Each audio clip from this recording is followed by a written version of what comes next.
వీరి తర్వాత పెద్దలు ఉత్తమ్ కుమార్ రెడ్డి గారు, తర్వాత మనం ఎదురు చూస్తున్న గౌరవ ముఖ్యమంత్రి రేవంత్ రెడ్డి గారి ప్రసంగం ఉంటుంది. సభా అధ్యక్షులు, మీ అందరి ప్రియతమ నాయకుడు, నిరంతరము ప్రాంతము, ప్రాంత ప్రీతి, సంక్షేమము, అభివృద్ధిని ఆకాంక్షించే స్థానిక శాసనసభ్యుడు ఆది శ్రీనివాస్ గారు, రాష్ట్ర ముఖ్యమంత్రి మనందరి ప్రియతమ నాయకుడు రేవంత్ రెడ్డి గారు, సహచర మంత్రివర్యులు, గౌరవ శాసనసభ్యులు, శాసన మండలి సభ్యులు, కాంగ్రెస్ పార్టీ అధ్యక్షుడు మహేష్ కుమార్ గౌడ్ గారు, వేదికలు అలంకరించిన పెద్దలు, ఈనాటి ఈ సభకు విచ్చేసిన కాంగ్రెస్ కార్యకర్తలు, అభిమానులు, పాత్రికేయ మిత్రులారా, మీ అందరికీ సవినయంగా నమస్కరిస్తున్నాను చేతులు జోడించి. కాలాతీతమైంది,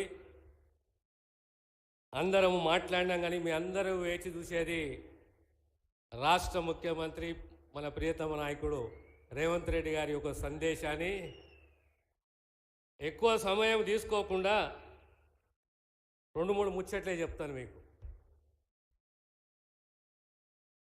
ఒక 60 సంవత్సరాల సుదీర్ఘ పోరాటం, తెలంగాణ ఆకాంక్ష, త్యాగాలు, తెలంగాణ రాష్ట్రం వస్తే మన తలరాతలు మారుతాయి.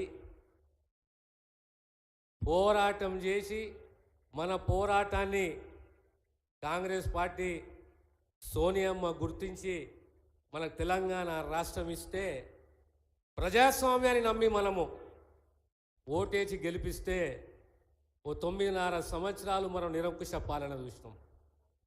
మళ్ళీ మీరే న్యాయ నిర్ణేతలై రేవంత్ రెడ్డి గారి నాయకత్వంలో మార్పు కావాలి, స్వేచ్ఛ కావాలి, ఆత్మగౌరవంతో బతకాలి అని చెప్పేసి మీరు నిర్ణయం తీసుకున్నారు.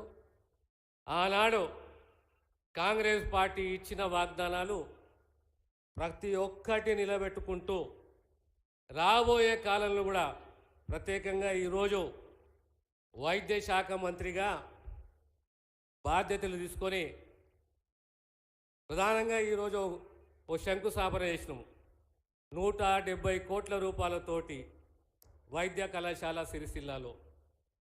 అదే రకంగా మా శ్రీనివాస్ గారు, మా ముఖ్యమంత్రి గారు పడి సుమారు 4600 ఇండ్లు, పునరావాస ఇండ్లు, అంటే సుమారు 10 సంవత్సరాల తర్వాత మళ్ళీ 6.5 ప్యాకేజు కాంగ్రెస్ ప్రభుత్వమే ఇచ్చింది, ఇంకెవరు ఇవ్వలేదు.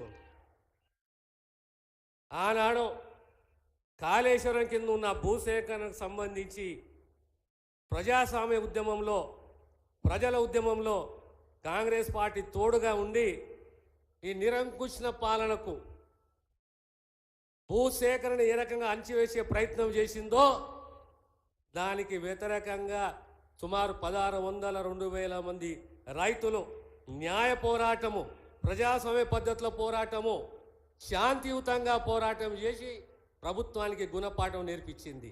కానీ ఈరోజు కాంగ్రెస్ పార్టీ సంపూర్ణంగా నమ్మేది స్వేచ్ఛ, ప్రజాస్వామ్యాన్ని. తెలంగాణ సమాజము, దేశము నమ్మేది ప్రజాస్వామ్యాన్ని, స్వేచ్ఛని. ఈరోజు ఆ స్వేచ్ఛని మేము గౌరవిస్తున్నాము, కానీ ప్రతిపక్షం మాత్రము హింసని, గుండాయిజాన్ని ప్రోత్సహిస్తున్నది. కనుక మీరందరూ కూడా కాంగ్రెస్ ప్రభుత్వాన్ని ఆశీర్వదించండి. రేవంత్ రెడ్డి గారి నాయకత్వంలో మాటలు నిలబెట్టుకుంటామో ఖచ్చితంగా సంక్షేమాన్ని, అభివృద్ధిని మీకు అందిస్తామనే విషయాన్ని తెలియజేస్తూ నేను సెలవు తీసుకుంటాను. ఇప్పుడు మన కరీంనగర్ ఉమ్మడి జిల్లా ఇన్ఛార్జి మంత్రివర్యులు, రాష్ట్ర భారీ నీటిపారుదల శాఖ